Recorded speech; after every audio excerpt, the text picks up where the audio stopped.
Hello and welcome to Camp Xbox. The Xbox 360 is one of my all-time favorite consoles, featuring exclusive franchises like Gears of War, Halo, and Fable, and of course other fantastic 7th generation franchises such as Fallout, BioShock, and Grand Theft Auto. The Xbox 360 had an incredible selection of games, and today let's take a trip down memory lane and go back to November 22nd, 2005, the North American launch day of the Xbox 360. I want to examine every game available on that day and see how good the selection was for those who purchased an Xbox 360 at launch. Even though I wasn't there on launch day, some of these launch titles were still must-buys when I got my 360 shortly after. Note that this list only includes the North American retail titles available on launch day, so arcade titles are not included, but I'd love to make a list of those as well. I want to thank my YouTube channel members for their support, and let's dive right in. Going alphabetically, the first game up for discussion is Amped 3.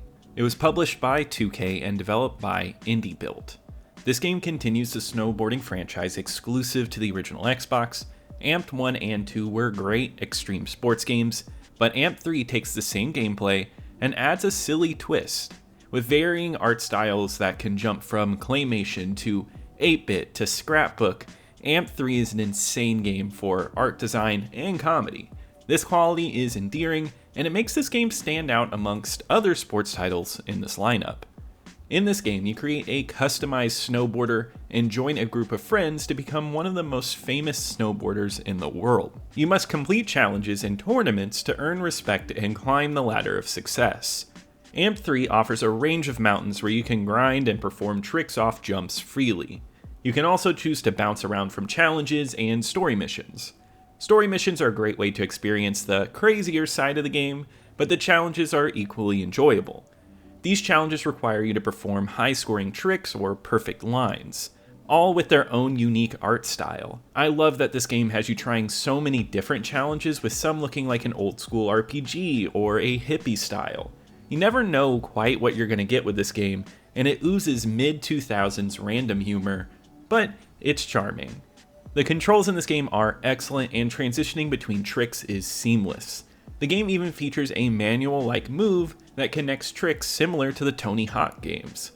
It's fast-paced and arcade-style fun, and snowboarding on some of these insane routes is the best it has ever been. Small fun touches like sledding and snowmobiles give this game a range of entertaining things to do. Additionally, the game looks stunning. Although it does not aim for realism, with its cartoonish character designs, the graphics are still top-notch. The mountains themselves are a significant improvement from the previous generation's visuals. A move in the game allows you to shred from side to side, creating divots in the snow that make the snow particles stand out. The snow was great on the original titles, and looks even better here. It also has a perfect 2005 emo and indie soundtrack, and it will make you feel nostalgic. You can actually customize all the mountain ranges in this game, giving it some personality, and this game has taken what the last Amp did and pushed it to another level. It is less serious than its predecessor, and it is more open-ended this time. However, any snowboarding fan should love the feeling of this game. It makes for an excellent title now, and one that would have been great on launch day.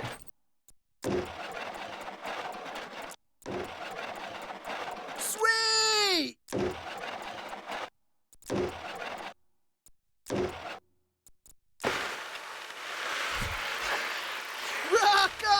Next up is Call of Duty 2, an Xbox 360 console exclusive with a PC release. It was published by Activision and developed by Infinity Ward. It's also backwards compatible on all modern Xbox consoles. This was when Call of Duty was only a World War II franchise, and it remained so until Call of Duty 4 was released a few years later. Call of Duty 2 is the best-selling launch title, which shows that Call of Duty has been a powerhouse since its beginning. This first-person shooter had some neat innovations that made it stand out, along with online multiplayer, which was a must-play when you set up Xbox Live on your 360. If you've played a first-person shooter before, you will notice that this title has many standard features. However, some unique aspects were rare at the time. For example, the game features refilling health and red blood filling the sides of the screen as you get shot. While refilling health was already a thing, med packs were still commonly used in shooters. This franchise led a shift towards the style of refilling health we see in many modern games today. Another feature that became more standardized after the release of this title was grenade indicators, which show you where grenades were thrown. Apart from these unique features, the game plays exceptionally well. The controls are tight, and shooting feels spot on. You'll travel across multiple fronts, meaning you'll experience various environments, including deserts and snow. The only issue I have with these older Call of Duty games is the relentless respawning of enemies. However, on normal difficulty, it's easy to run through, but on veteran difficulty, it will test your skills to the limit.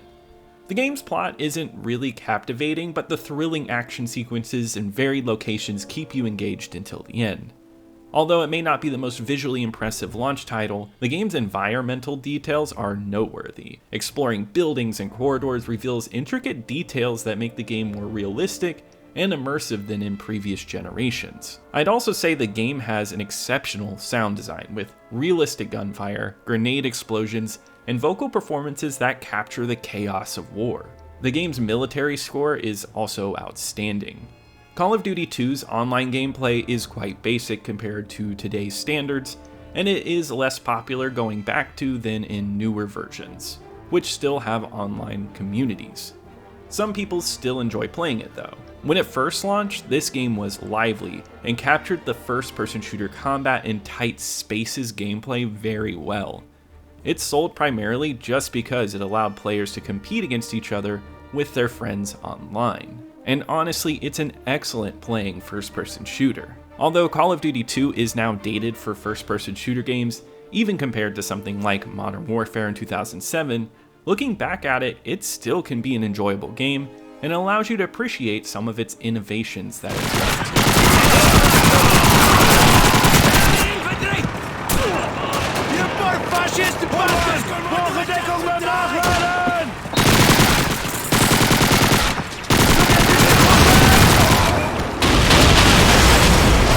The first Xbox 360 game I ever played is up next, and that's Condemned Criminal Origins. Developed by Monolith and published by Sega, this first-person horror game was terrifying when it was first released, and still manages to scare me even close to 20 years later. This one is backwards compatible with modern Xboxes, so it's easy to get back to today. The game features some supernatural horror elements, but it's mainly grounded in reality-based horrors. As the player, you take on the role of FBI agent Ethan Thomas, tasked with investigating a series of serial killings in the dark and rundown city of Metro. This city is the very definition of evil, with murderers on the loose and violent homeless people who will attack you if you come too close. The eerie and unsettling setting of the dark and grim location is unnerving, especially as you investigate the corpses left behind and the horror of the plot begins to unfold. Part of the horror of this game is the constant fear of danger. You have been falsely accused of murder, and now the police are after you. On top of that, every homeless person in the city wants to kill you on sight. The game occurs at night in narrow industrial corridors where danger could lurk around every corner. You can hear noises around you and see shadows moving, but the enemies usually appear when you least expect it. The game's atmosphere is incredibly tense and the sound design is excellent, especially if you play with headphones on. It feels like the noises of the city are all around you, making for a genuinely freaky experience. The game strongly emphasizes first-person melee combat where you use everyday objects such as pipes, planks, and bottles to take down your enemies. The melee system is simple yet satisfying, with every hit feeling powerful. Each type of weapon has its integrated stats which add to the fun. However, one issue with the fights is that many of the enemy animations are the same, making it easy to memorize their patterns. The element of surprise when enemies keep popping up does keep it exciting, and it never really slows down. The game's characters look a little clayish, but the environments are dark and dreary, which are some of the best looking parts of this game. The shadow work and the variety of places you visit are excellent. One of my all-time favorite horror game moments is the scene with mannequins. Every time you look away and look back, they get closer and closer, which is eerie, and this game captures that atmosphere so well. I know some people don't like the mechanics of the forensic tools, but I always thought it was cool to get dirty and see handprints and stains. It makes the horror feel more natural. The game's bold statement as a launch title was that horror can be closer to reality with murder investigations and serial killers. It's a brutal and horrifying game, and as a horror fan, I love it. This game is right up my alley, and its freaking atmosphere, interesting melee combat, and engaging story. It's one of my favorites from the Xbox 360 launch lineup. The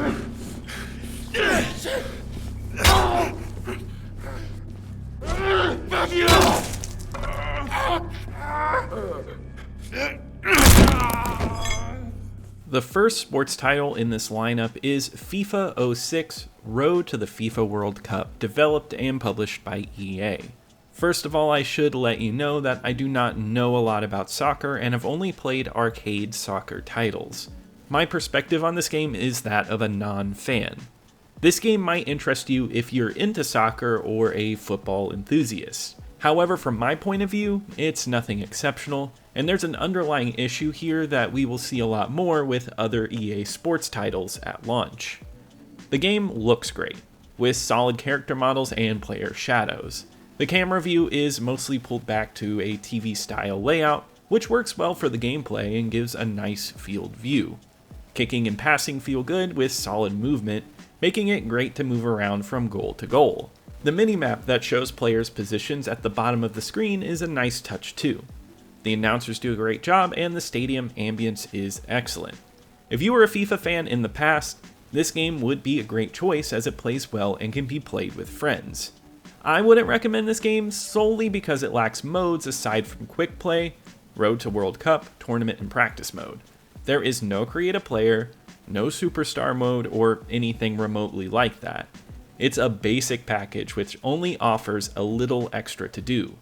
Road to the World Cup is a simple franchise mode with simple menus. It really has nothing grand like the title of the mode would make you think. I'm not a huge fan of sports games, but Madden and NBA games usually have a fun franchise mode that keeps them engaging. However, in this game, it's all simple, and the game has been stripped down, and it's only supplemented by online play. The online feature was great at launch, but finding someone to play against now will most likely not happen. The issue of a lack of game modes is something we will continue to see with EA titles, and was probably lacking because of a push to get all of these out by launch of the new, more powerful console. Even in 2005 though, with an active online mode, this game would not have been worth purchasing at launch. While it functions well and has impressive graphics, the gameplay just needed more substance and things to do. It could have improved by having a few extra modes just to bolster the gameplay.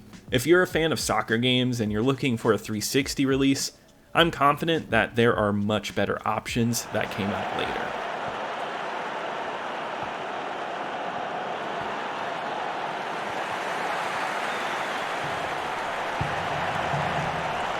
The goalkeeper, no chance.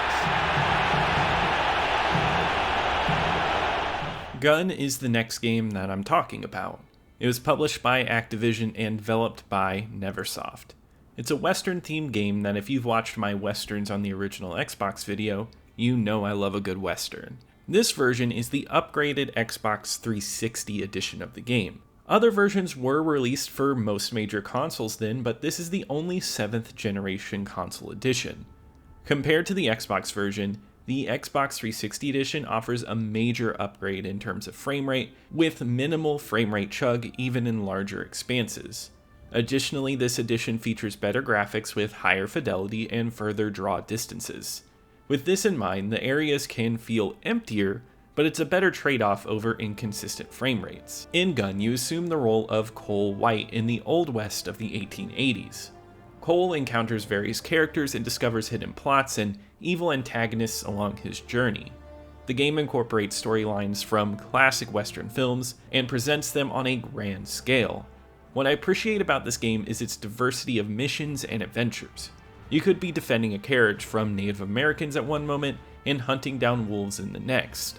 The game's vastness on the Xbox 360 in 2005 makes it feel like an early predecessor to Red Dead Redemption that we would get a few years later. The game is played from a third-person perspective, but it allows you to slow down time in a first-person shooter mode to aim more accurately at particular enemies.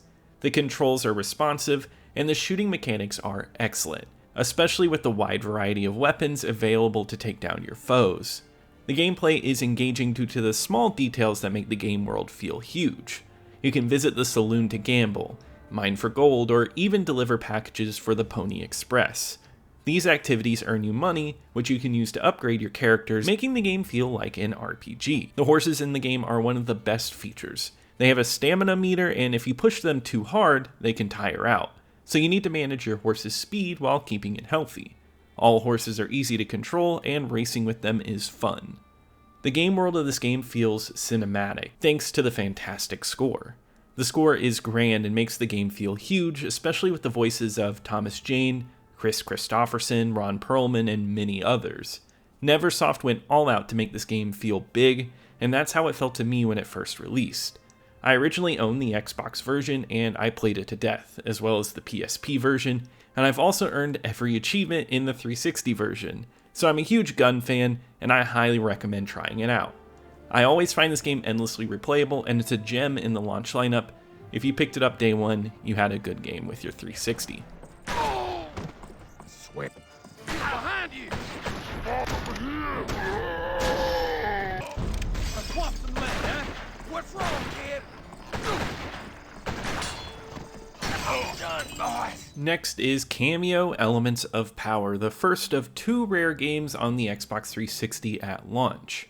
Microsoft Game Studios published this game, and it was exclusive to the Xbox 360. But now it's backwards compatible with modern Xbox consoles and is available through Rare Replay. This game had a prolonged development cycle, starting on the Nintendo 64, then moving to the GameCube, then Microsoft purchased Rare, moved it to the Xbox, and finally it was released on the Xbox 360. The wait to launch on the Xbox 360 was worth it when considering the game's scale and visual appeal. Kameo Elements of Power is a bright and colorful game that harkens back to Rare platformers on the Nintendo 64. The bloom and lighting are excellent, and the way it spreads and lights up areas is impressive. The game is divided into smaller sub-levels and a huge open world in the middle. This open area is massive, with numerous NPCs and enemies roaming about. The war scenes in this game feel epic, and they run smoothly without any issues. In this game, you assume the role of Kameo, a princess who can switch between various elemental forms. Each form is unique and offers a different playstyle, such as a punching plant that can perform uppercuts on enemies, a yeti that can climb walls and shoot ice spikes, and a rolling armadillo that can boost in speed over ramps, and many more. While the game defaults to certain forms for certain puzzles, it's always nice to switch it up and experiment with different ones. The game's weakest aspect to me is its plot, which is basic fantasy fare. Kameo's jealous sister teams up with the Troll King to take on the fantasy kingdom with hordes of trolls. The plot could be more interesting, but it serves as a decent foundation for fun gameplay. This is a classic platformer game where you can use different elements to reach new areas and jump around. The game's fun lies in mixing and matching these elements. The levels are bright and colorful and feature many different types of platforming. Rare's creativity is evident throughout this game, and the music, composed by Steve Burke, is excellent and adds to the game's cinematic but cutesy aesthetic. While the game has a teen rating and is a step towards more adult themes for the company, kids still can enjoy this game. I disagree with the notion that Rare produced bad games after being acquired by Xbox. This is an example of a fun game that was made after the acquisition. This game's core concept is excellent and its appearance is impressive, especially considering it was released in 2005. The game stands out in the Xbox 360 launch lineup as the only platformer, a genre that is unfortunately low in numbers on the Xbox 360 for its entire time on the market. If you're a fan of platformers, this game would have been worth picking up day one, and today it's readily available through Game Pass, so it's worth experiencing and going back to.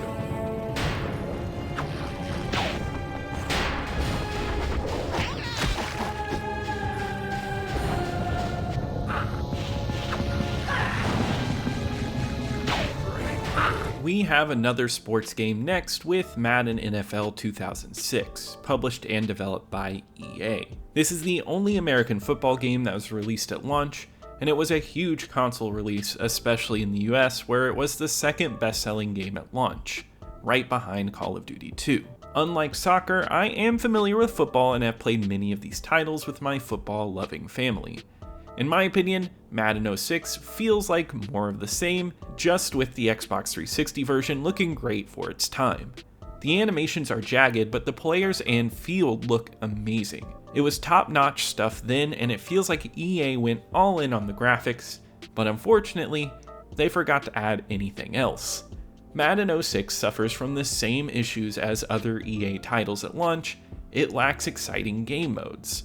The Xbox 360 version of this game doesn't even have a create a player mode or the Superstar mode, which is available on other versions. Superstar mode is one of my favorite Madden features, where you can create a character, get signed the teams, and train. It feels like an RPG for a sports game. Just one of these types of modes would help boost this game's longevity. Unfortunately, there's none here, and all you get is free play and a bare bones franchise mode. The franchise mode is also empty, with minimal menus and little to do besides selecting the next game. It lacks the extra element to keep you coming back. The game plays very well, with runs and passes executed excellently. If you've played a football game before, you know what to expect. And this one is smooth with nice looking play selection menus. Getting from one end of the field to another is never a chore and is always challenging but fun. Additionally, if you enjoy popular rap or rock music from the era, Madden 06 has a fantastic lineup of songs. If you were looking for a football game to play on the launch of a new console, especially if you wanted online multiplayer, then this game made perfect sense. It provided hours of fun online, but only offered little beyond that. It was mostly a game that football fans needed and were going to get on a brand new console no matter what. Nowadays, if you're going back to play a football game on the 360, I see no reason to return to this one, and I'd rather play a newer one. Give us to Kevin Jones. Kevin Jones takes it to Bader.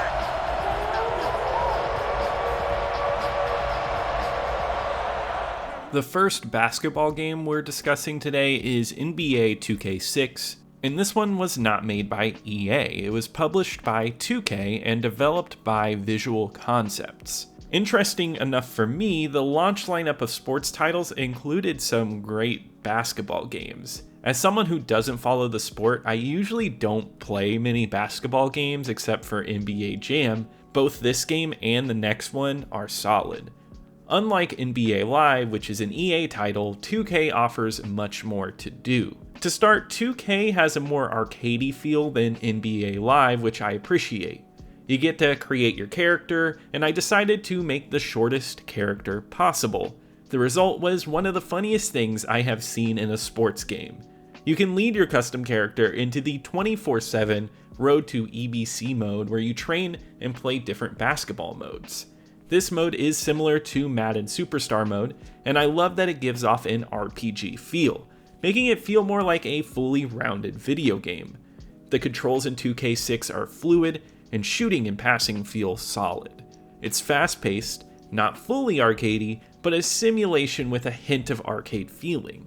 The controls are straightforward, you just run, shoot, and pass, which is all you need in a basketball game. The game looks nice, but the character models aren't the best, especially when compared to EA's sports games, which have detailed features like sweat beads.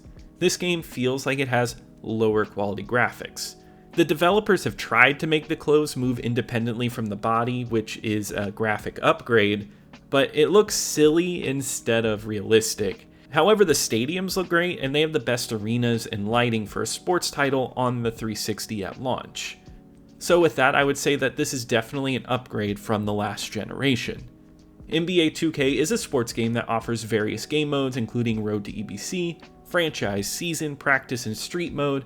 Additionally, there's a crib where you can unlock photos and trophies, and you can play mini games which you unlock by playing the main game modes. The game is highly customizable and offers many options for you to choose from. It's a hard game to put down, and its dedication to being fun, offering many modes, and its Xbox Live functionality at launch make it an excellent game for any basketball fan. Even as a non-fan, this one won me over, and it's one I'd recommend checking out. And I'm interested in checking out the other 2K games that I've been missing out on. Take a trip to the line. You can't argue with that call. Obvious foul that's going to set up some free throws. He can't get the first. He misses them both. To Williams. The other basketball game was NBA Live 06, which EA published and developed. Although the game was fun like other EA titles, it needed more content in its Xbox 360 version. However, despite its shortcomings, I enjoyed my time with this game. The stadiums are not as well lit and complete as they are in 2K, but the graphics were impressive for the mid-2000s, with characters sporting detailed faces and realistic sweat dripping down them. The animations were smooth, making running and shooting look polished and excellent. So, it's a trade-off of better player definition versus a full and lively stadium. I'd say that NBA Live is the best looking EA sports title at launch and has the tightest controls. However, 2K is more fun to play since it's a little more arcadey. That doesn't mean that NBA Live is a pure simulation basketball game. The button presses are simple, and passing or shooting baskets is easy. However, NBA Live requires higher accuracy. Player controls feels finely tuned, and I had so much fun running around the court. Once again, I'd say basketball games are some of the best sports titles of this launch lineup. Both 2K and Live are fun to play and are solid outings. Again, I do want to express my dissatisfaction regarding the lack of features available in this game. Other editions of this game offer a Dynasty mode, Playoffs, and All-Star mode, which are all sorely missed in this one. We only have access to free play, online play, and a franchise mode, which consists of simple menus to play the next game. When we compare it to other sports game titles, such as 2K, there's a significant difference in the amount of features offered. Although EA's game may look better, a game with more entertainment value and longevity is more important than aesthetics. At launch, even if you only purchased NBA Live, you would still have a great time playing this game. It is a solid and straightforward basketball game that boasts fantastic graphics.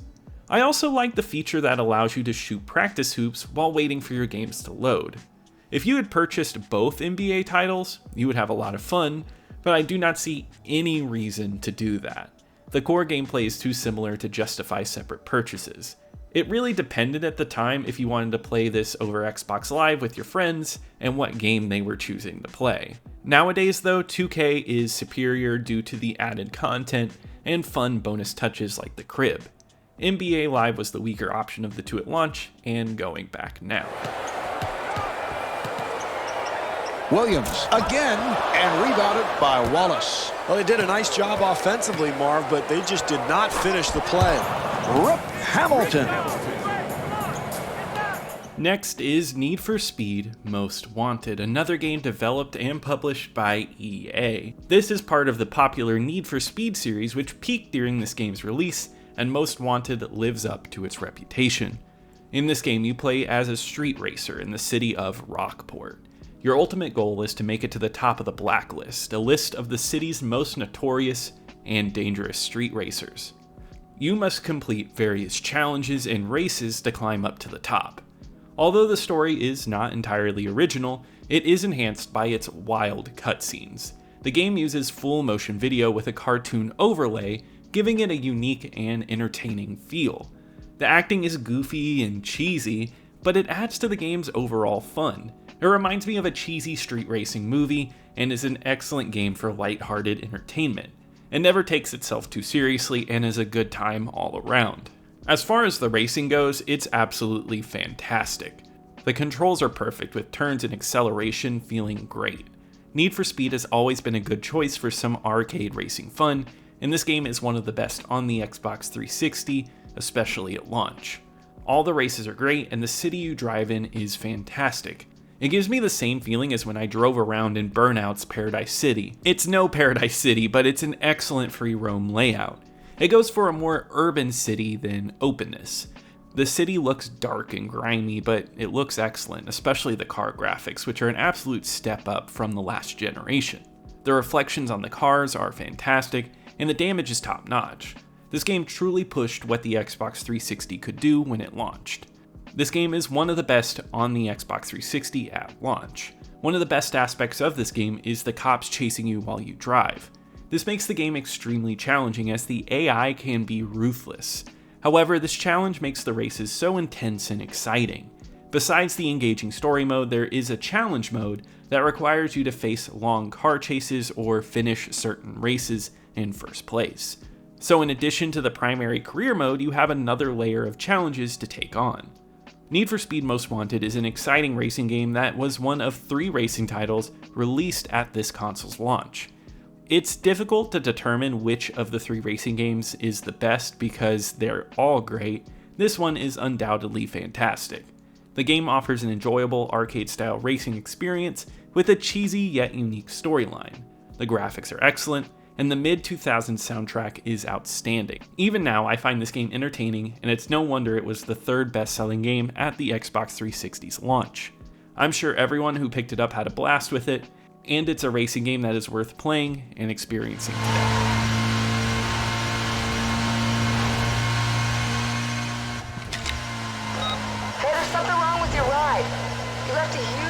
At the start line. You have to end the race fast. We have another sports game on our list, NHL 2K6. It's the only hockey game available at launch, and EA does not publish this one. This game was developed by Kush Games and published by 2K. Similar to NBA 2K6, this NHL game offers a variety of modes that makes this game engaging. The gameplay is what you'd expect from a hockey game. You can pass the puck, shoot it, and steal from your opponents. The controls are easy to master, and the skating is incredibly smooth. It's a great hockey game that I thoroughly enjoyed playing, even though I'm not an expert at hockey. This game offers a nice variety of game modes, including a minigame mode, which is similar to a party game. It features many different styles of games. One of the games requires you to pass through a particular area to earn points, or shoot goals before a gate blocks it. It's a fun and fast-paced game that would be perfect for parties. You can enjoy split-screen play and Xbox Live functionality, so there's plenty to do with your friends. Additionally, the game has brought over the crib from NBA 2K6, but now it's called the Skybox. It offers much of the same functionality, so you can customize the game to make it more personal. It even has a fun bar trivia style game, which showed that I know absolutely nothing about the sport. The graphics in this game are good, but they aren't exceptional like some of the other titles available today. The level of detail is decent and the stadiums are well designed with lively crowds that make arenas feel vibrant. However, the characters and animations themselves could be more impressive. They're not bad though, but they're not remarkable either.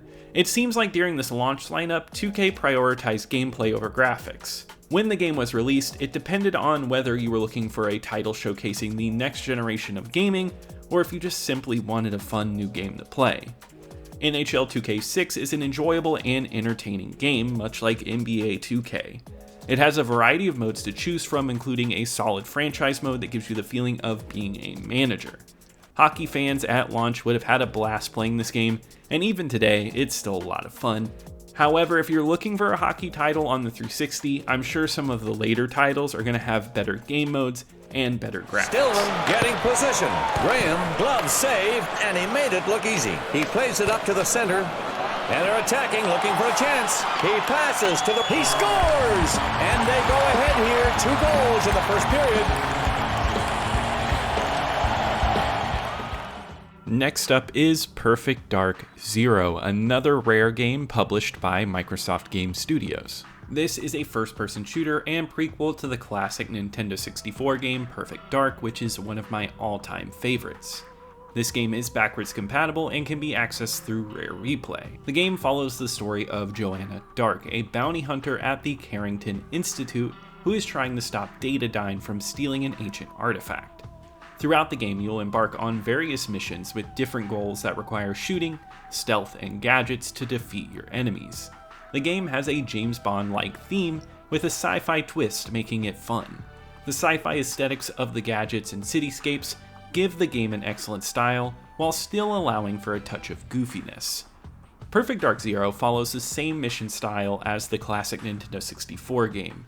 You have the option to choose from 3 different difficulty levels, each with its own set of goals. The higher the difficulty level, the more challenging the goals become. I have always loved this idea because the game offers a vast variety of levels in which you can explore intimately at the different difficulty levels. Rare has done an excellent job of fleshing out the levels with intricate details, which makes the game even more engaging. In 2005, this game looked impressive thanks to its superb lighting and color. I'd say this game has great fidelity for its time, just like most of the launch titles on the 360. It has kept a nice visual aesthetic, and it makes it stand out today.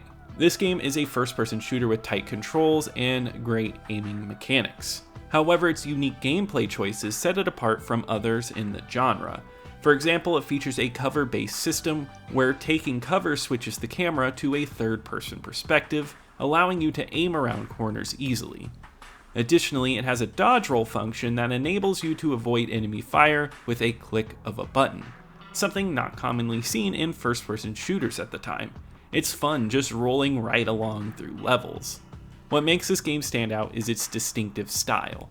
It employs first-person elements differently and has mission designs with varying difficulty levels, providing more content at different levels of play. This feature was becoming rare at the time of release, so seeing it in this game is refreshing.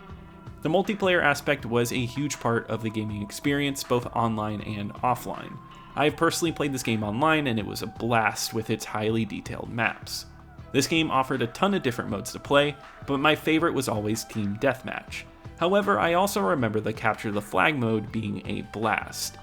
Thankfully, the game still offers loads of bots and many customizable options for those who want to play multiplayer now that the servers are dead. Everything is customizable from weapons to map types so that you can enjoy a pure online experience with bots.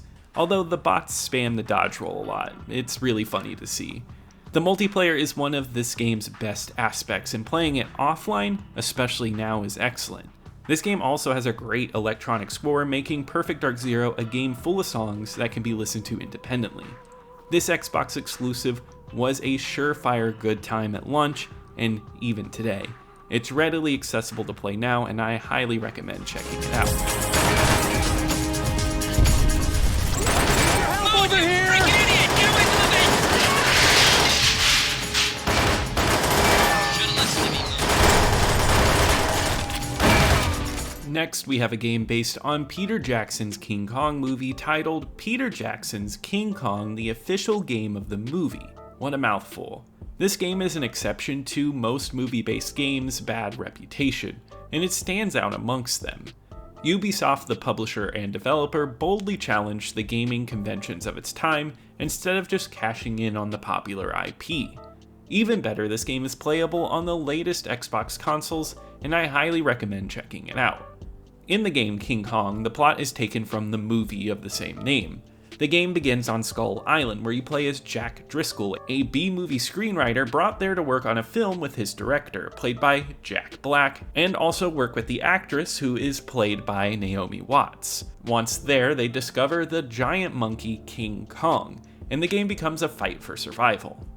All the principal cast members from the movie return to voice their characters, including Adrian Brody and Naomi Watts, making the game feel like an authentic rendition of the movie. The graphics in the game are excellent, with an extremely bleak look filled with shadows. Skull Island is dense with trees and monsters.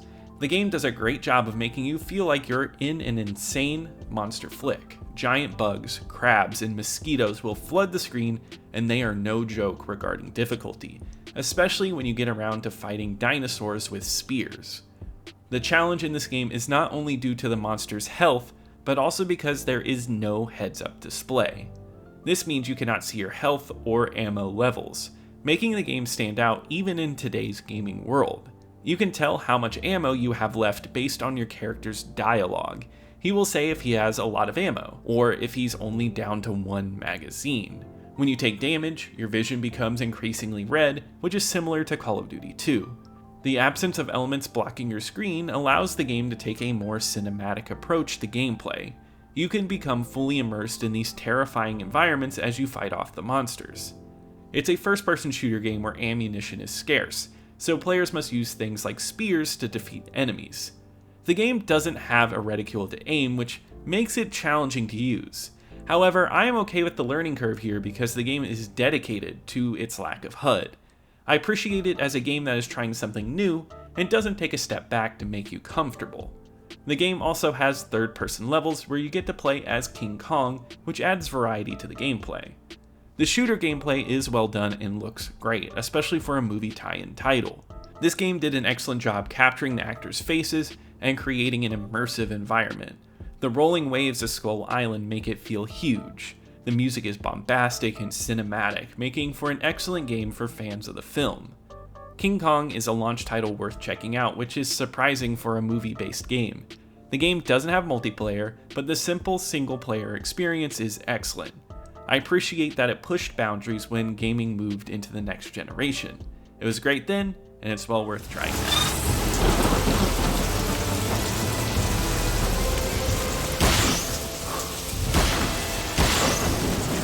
It's okay, I got enough magazines. Oh my god.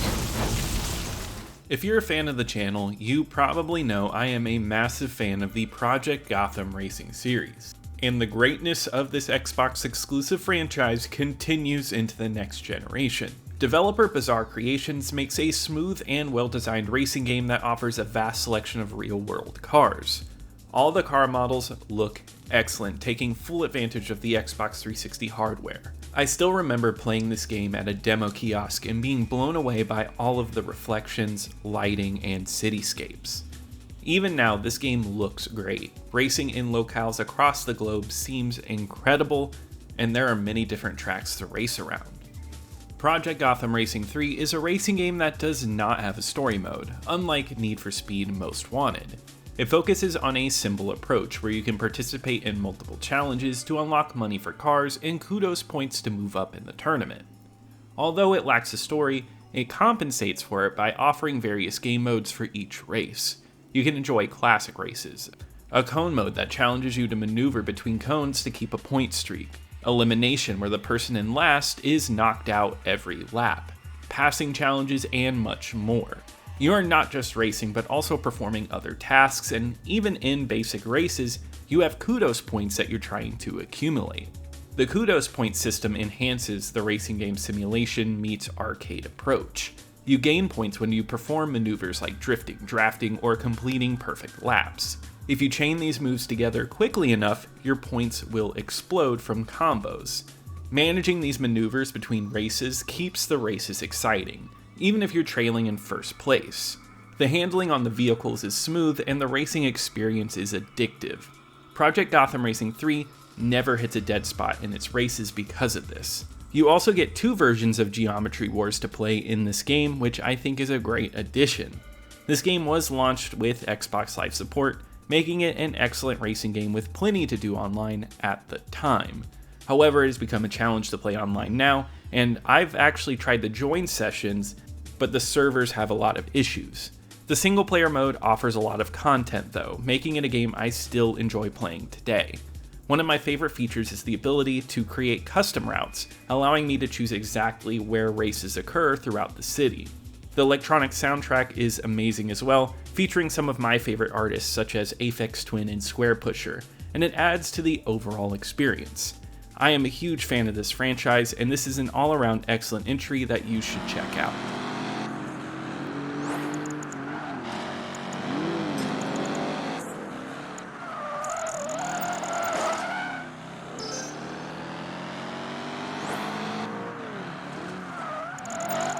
Quake 4 is a first-person shooter developed by Raven Software and published by Activision. This entry feels cinematic and huge, but keeps a simple approach to everything. The game's sci-fi plot follows Matthew Kane, a member of Rhino Squad, as he infiltrates the planet of Stragos to take down the aliens once and for all. The gameplay heavily emphasizes squad-based gameplay without requiring you to control other troops. Instead, you work with them and can use them to your advantage. For example, if you run low on health, you can approach the medic and they will refill your health for you. All the troops have great voice work behind them as well, and it's exciting to see Peter Stormare's iconic voice in this game. I appreciate that Quake 4 adopts an old school approach to health management in this game, To keep your health up, you need to collect health packs and armor instead of your health automatically refilling. This creates a highly tense experience, especially when enemies attack you relentlessly. The game has a horror-themed approach featuring numerous jump scares and unexpected enemy attacks from all directions.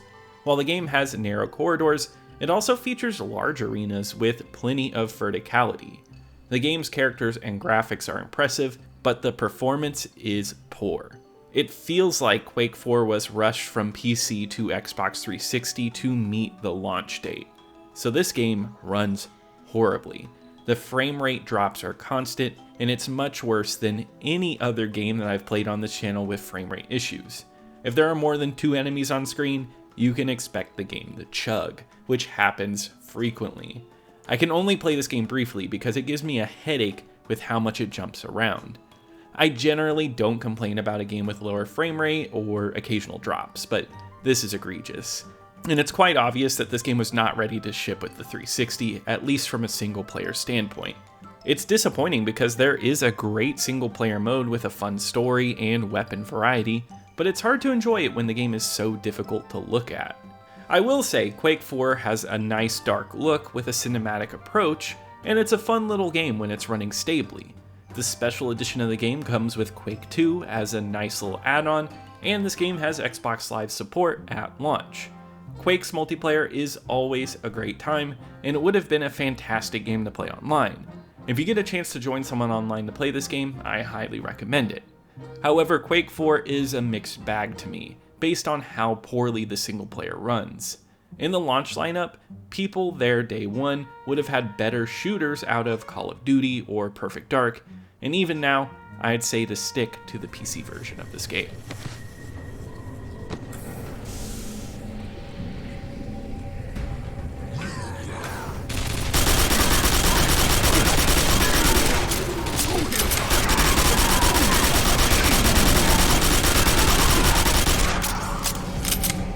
The final racing game in the collection is Ridge Racer 6, developed and published by Namco. It is an Xbox 360 exclusive, but it is compatible with all new Xbox consoles. This arcade-style racing game with large sci-fi elements reminds me of the world of Wipeout. You can choose from exciting cars that pay homage to many of Namco's great titles, such as Galaga. Compared to other racing games on the Xbox 360, you will immediately notice the different handling in Ridge Racer 6. This game is all about drifting, which comes naturally with almost every turn. It's easy to learn, but challenging to master. Once you get the hang of it, you'll glide around turns, which feels fantastic. Drifting is essential because it helps you gain nitrous for boosts, making it easier to win. This racing game doesn't have a story mode, but instead offers a challenge mode that has you clearing nodes on a gigantic map. The layout is simple, yet fun, and the challenge becomes increasingly difficult as you progress, making for a challenging but addicting experience. While the car designs are good, they are less impressive than those of the other 2 racing games. However, this game excels in its tracks and backgrounds. The level of detail in some of these areas is impressive, with vast expanses that go on and on. The tunnel segments in particular have great lighting effects. The graphical power in this game is truly showcased in the tracks, which look gorgeous. One of my favorite video game soundtracks is Ridge Racer 4, and this soundtrack is an excellent complement to it. The lush electronic tracks enhance the racing experience, and the game has an announcer who constantly talks, informing you when others use boost and encouraging you to win. Honestly, I could see some people finding this guy really annoying, but I honestly found it funny, and it adds a little bit of a unique flair to the game. This game also came with Xbox Live support at launch, which added on to the experience. It offers a fully fleshed out arcade racing experience, and if you're looking for something purely arcade, this game is ideal. It's fast paced and a lot of fun. If you want a little more story, go for Most Wanted, and the best overall experience is Project Gotham Racing, but all 3 racing titles are excellent games for any racing fan. Ridge Racer 6 looks great, sounds great, and it never stops being a hectic good time. Okay, let's go.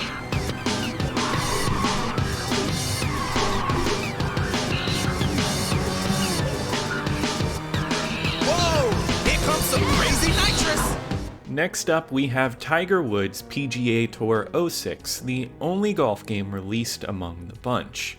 Published and developed by EA, this game surprised me as I had never played a Tiger Woods golf game before. Unlike Lynx on Xbox or Hot Shots Golf on the PlayStation, this game takes a simulation approach to golf, which means you don't have many hit lines or guides to guide your golf ball or hits. Unfortunately, I missed this feature heavily, making the game very challenging.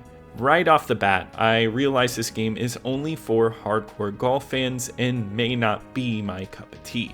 To hit a golf ball, it takes a specific movement of back and forth on the stick in the same timing as the club. You have to be dead on accurate, and there is hardly any margin for error. So most of the time I was whacking it in all kinds of directions. These announcers won't help either and are absolutely ruthless when saying how bad you are. I love the create a player feature here though, which was surprisingly detailed and funneled right into the career mode. This has you working your way from the bottom all the way to the top to become the best golfer. Hitting certain parts of the green or great putts earns you extra cash to spend on clothes or clubs. You can also customize your swing animations and other animations to make your character unique. It's a light RPG experience that I love to see in a sports title, and it's nice to see EA actually put the time in to allow this game to have it on the 360. The golf course in this game looks great with lush greens and all the normal course hazards replicated lovingly. The breeze rolling through and the shade from the trees replicate a true golf course experience. However, I have to say that Tiger Woods looks a little off in this game. His character model isn't looking too great, but I'm just kidding. The character models look fine in this game. The game offers various game modes for multiplayer and different styles of golf, and it's great to play with others. It features multiplayer. However, do not expect it to be a simple game of golf, as it is more hardcore than I anticipated. I only really recommend this game to golf enthusiasts. Nowadays, there's better golfing experiences, I'm sure, later in the 360's lifespan, and if you're like me and only really into arcade golf games, this one's not really going to be for you. This one will break left. Needs to drain this for par.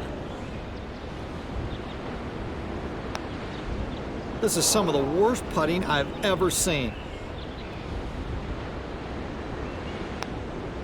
That's a bogey and it'll cost him a shot.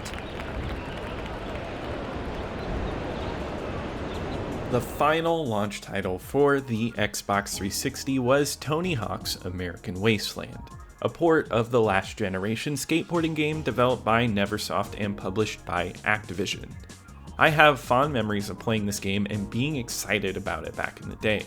The series was fresh off of the incredible Underground run, and this game took that same gameplay and made it open world.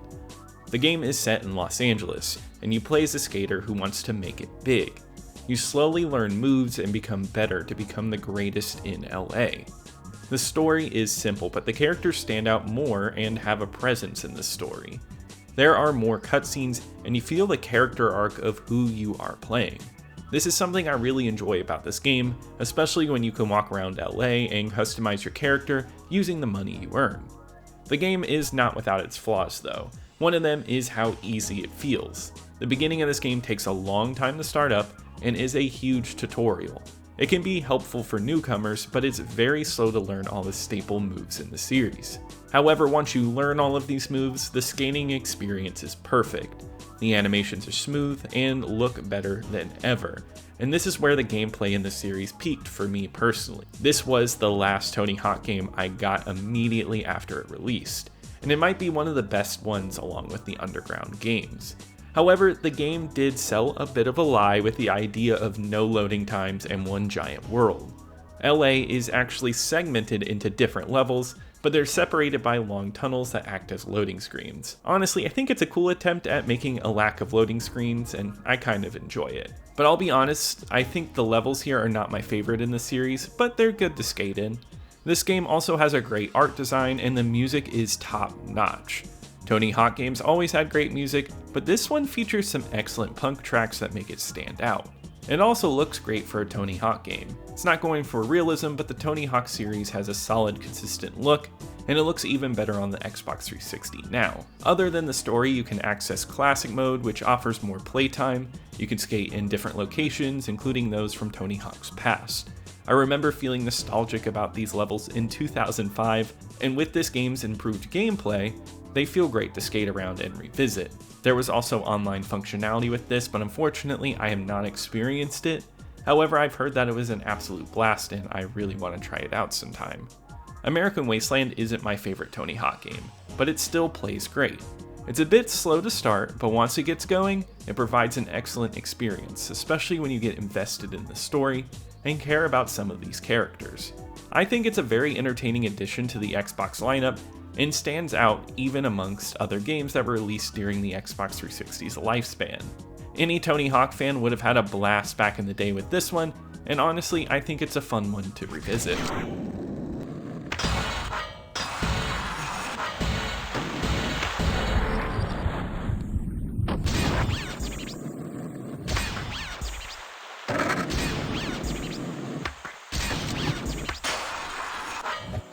And that wraps it up for the Xbox 360 launch lineup, which was huge but extremely fun. Going through all of them, I realized that there were not a lot of bad games in the launch lineup. Even the sports games, which lacked a lot of features, I'm sure were a great time for any fan of the sport. From the amazing racing games, fun first-person shooters, and a nice platformer, there were tons of genres and styles of games that came with the Xbox 360. At launch, the choices were outstanding, and I'm sure there were many left fighting before the cash register, trying to choose what game they wanted to buy. I think most people would have found a great game no matter what, though. This was an excellent launch lineup, and the 360 would go on to have even more incredible games. But that wraps it up for today. If you enjoyed this video, be sure to leave a like. Also, comment below with one of your favorite titles from the launch lineup. Subscribe to keep up with the retro Xbox content, and I want to thank my YouTube channel members. Thank you so much for your support, and I'll see you here next time at Camp Xbox.